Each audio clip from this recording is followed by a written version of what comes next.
بعث نبيه ليتمم مكارم الأخلاق. أشهد أن لا إله إلا الله وحده لا شريك له، وأشهد أن محمدا عبده ورسوله أرسله الله رحمة للعالمين وأسوة للمؤمنين، وعلى آله وأصحابه والمجاهدين الطاهرين إلى يوم لقاء ربهم. أيها الحاضرون رحمكم الله، إني أوصيكم ونفسي بتقوى الله، فقد فاز من اتقى وقد خاب من دسى، حيث قال جل جلاله في محكم تنزيله: يا أيها الذين آمنوا اتقوا الله حق تقاته ولا تموتن إلا وأنتم مسلمون. قال الله تعالى في القرآن العظيم: أعوذ بالله من الشيطان الرجيم، بسم الله الرحمن الرحيم. فبما رحمة من الله لنت لهم ولو كنت فظا غليظ القلب لانفضوا من حولك فاعف عنهم واستغفر لهم وشاورهم في الأمر وإذا عزمت فتوكل على الله إن الله يحب المتوكلين. Jamaah Jumat yang dirahmati oleh Allah Subhanahu wa taala, Al-Imam Al-Ghazali pernah mengatakan, inna kulla sifatin tazharu fil qalbi yazharu atharuha fil jawarih. Segala sesuatu yang tertanam di dalam hati, yang muncul di dalam kondisi kebatinan kita, akan nampak pengaruhnya dalam tingkah laku sehari-hari. Apa yang muncul dalam anggota badan kita, anggota fisik kita, sesungguhnya adalah gambaran apa yang ada di dalam hati kita. Itulah yang dalam definisi para ulama disebut dengan akhlak. Apa yang ada di dalam hati akan muncul pengaruhnya di dalam tindak tanduk perbuatan kita sehari-hari. Al-Imam Abdullah bin Mubarak pernah mengatakan, nahnu ila qalilin min al-adabi ahwaju min ila katsirin min al-ilm. Kami kepada orang yang beradab lebih kami butuh daripada orang yang cerdas tapi tidak ada adabnya. Kami kepada orang yang berakhlak lebih kami butuhkan daripada orang yang banyak ilmunya tapi tidak ada akhlaknya. Oleh karena itu, para ulama berkata, kenapa akhlak ini menjadi pondasi utama? Apakah kita membangun ekonomi, membangun perguruan tinggi, membangun rumah tangga, apalagi membangun peradaban?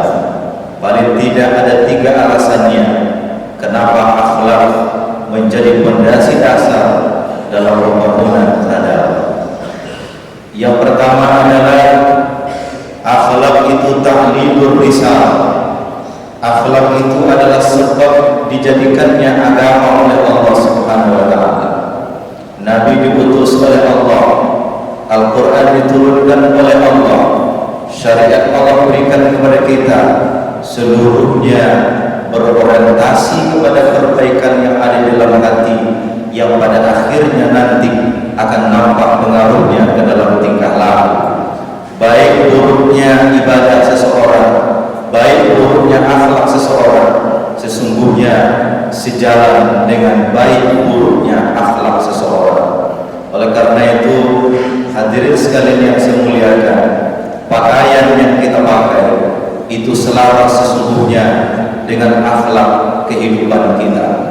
Kalau kita pakai baju koko, pakai kopiah, pakai peci putih, akan terhalang untuk masuk ke tempat-tempat yang berbau maksiat. Kenapa? Pakaian yang kita pakai, walaupun tidak seluruhnya, dia adalah gambaran akhlak dari kehidupan kita sehari-hari. Kenapa penting akhlak?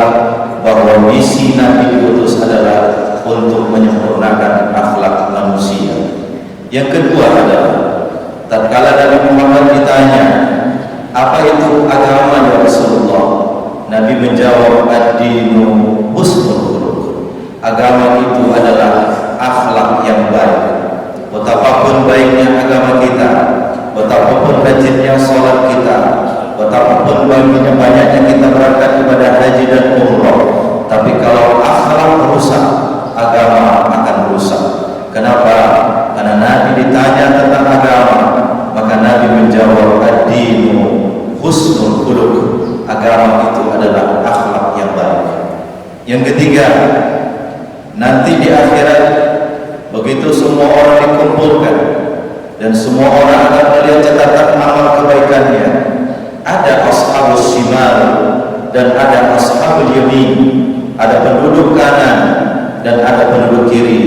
Kata Nabi SAW, yang banyak memasukkan manusia ke dalam surga adalah husnul khuluq, akhlak yang baik. Oleh karena itu pentingnya akhlak ini sebagai pondasi dasar kita membangun umat, membangun keluarga, membangun negara, membangun ekonomi, membangun demokrasi, membangun peradaban. Tanpa akhlak, di dalam Al-Quran disebutkan seperti rumahnya laba-laba. Inna ahwanal buyut labaitul ankabut. Rumah yang paling rendah, rumah yang paling rapuh adalah rumahnya laba-laba. Membangun tanpa akhlak adalah ibarat kita membangun rumah laba-laba. Mudah untuk dibangun, tapi juga mudah untuk dihancurkan. Jamaah Jumat yang saya muliakan, saya yakin-yakinnya pendidikan yang hanya berorientasi kepada how to know, bagaimana cara memahami, tanpa how to recognition, bagaimana cara menghayati, maka ilmu yang kita miliki tidak lebih dari sekedar hiasan otak, tapi tidak masuk ke dalam pendalaman akhlak.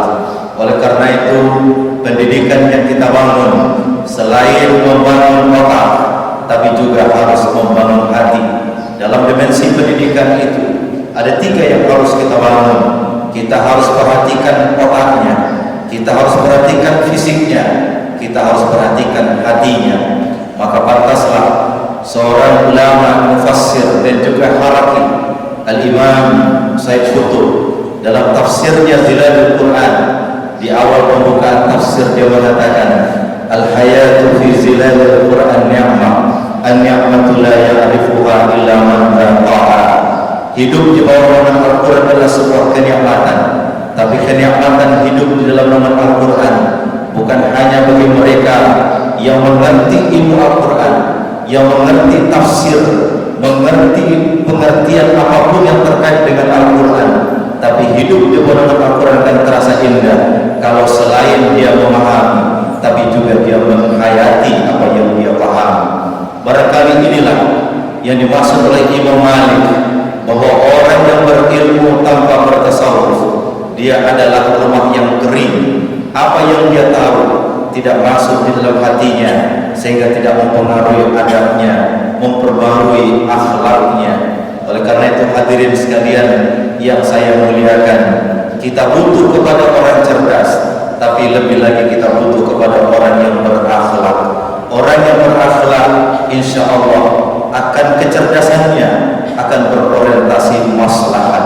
Tapi orang yang tidak berakhlak, orang yang tidak beradab, kecerdasan yang dia miliki, otoritas yang dia punya, power yang dia sedang miliki, semuanya akan berujung kepada kehancuran demi kehancuran. Dan itulah yang diisyaratkan oleh Nabi Muhammad sallallahu alaihi wasallam, idza wusidal amru ila ghairi ahli fantazir as-sa'ah. Kalau sebuah urusan diberikan kepada orang yang bukan ahlinya, para ulama menjelaskan dia bukan ahli di bidangnya, bukan memiliki ilmu, tidak memiliki ilmunya, tapi yang paling penting di situ adalah tidak memiliki akhlak. Apapun yang diberikan kepada orang yang tidak berakhlak, dia tidak akan menghasilkan maslahat, tidak menghasilkan perbaikan apa-apa.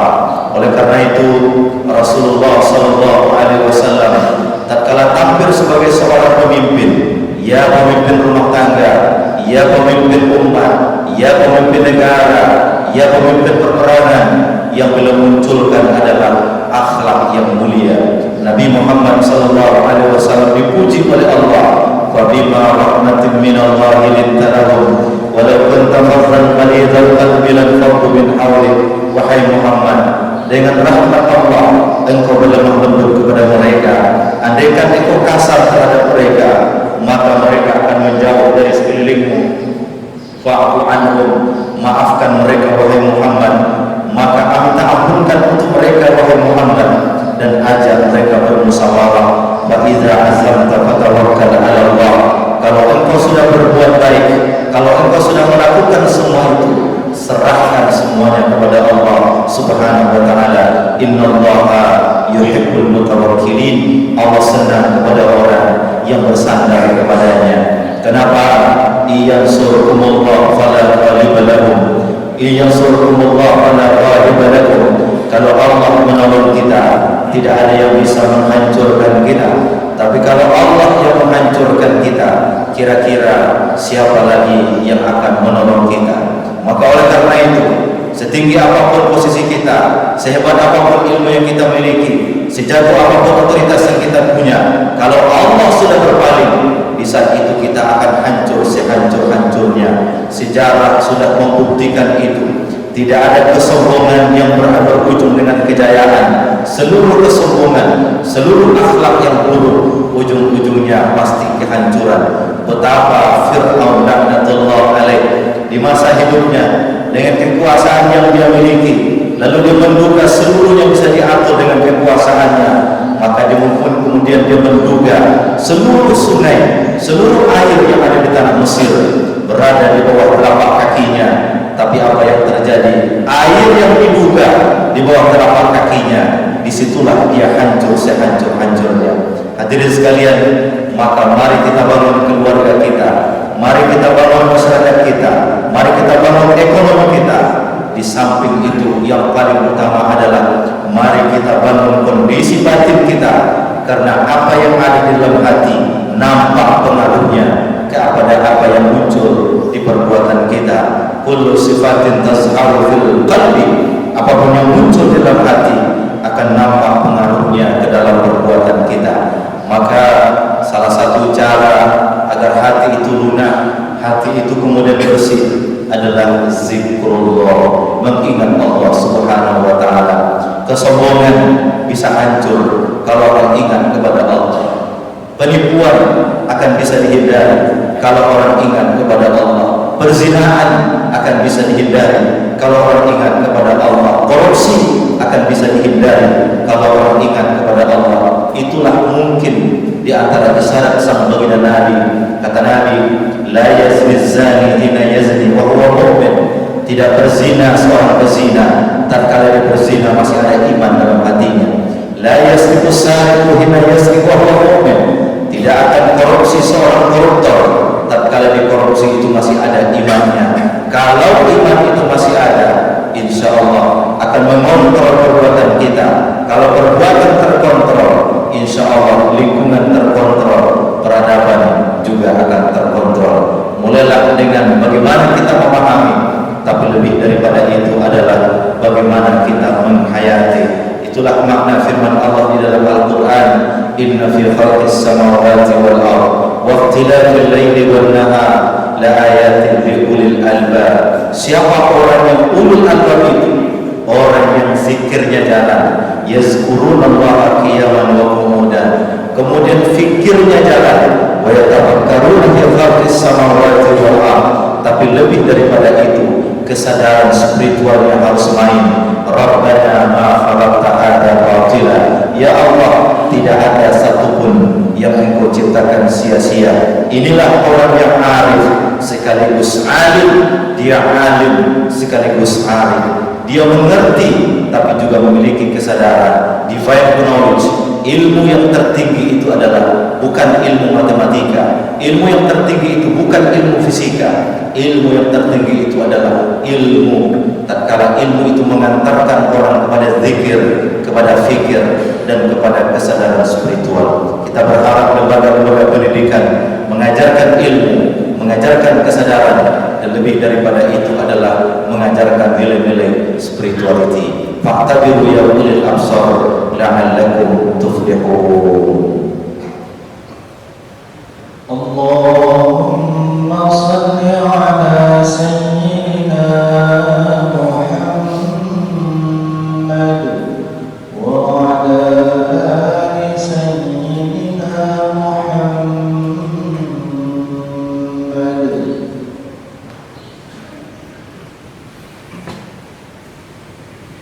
Alhamdulillah wa kafa wa salamun ala rasulih al-mustafa wa ala khatamihi al-mujtaba wa ala alihi wa ashabihi wal mujahidin at-tahirin ila yawmi liqa'i rabbihim. Asyhadu an la ilaha illallah wahdahu sadaqa wa'dahu wa nasara 'abdahu wa 'azza jundahu wa nashhadu anna Muhammadan 'abduhu wa rasuluhu sahibus syafa'atil kubra nabiyyuna Muhammad wa alihi al-athhar wa ashabihi al-akhyar wa nahnu insyaallah min ashabihi wal mujahidin fi sabilillah insyaallah. Innallaha wa malaikatahu yusalluna 'alan nabi ya ayyuhalladzina amanu sallu 'alaihi wa sallimu taslima. Allahumma salli 'ala Muhammad wa 'ala ali Muhammad kama shallaita 'ala Ibrahim wa 'ala ali Ibrahim wa barik 'ala Muhammad wa 'ala ali Muhammad kama barakta 'ala Ibrahim wa 'ala ali Ibrahim fil 'alamin innaka Hamidum Majid. Mari kita berdoa kepada Allah Subhanahu wa taala.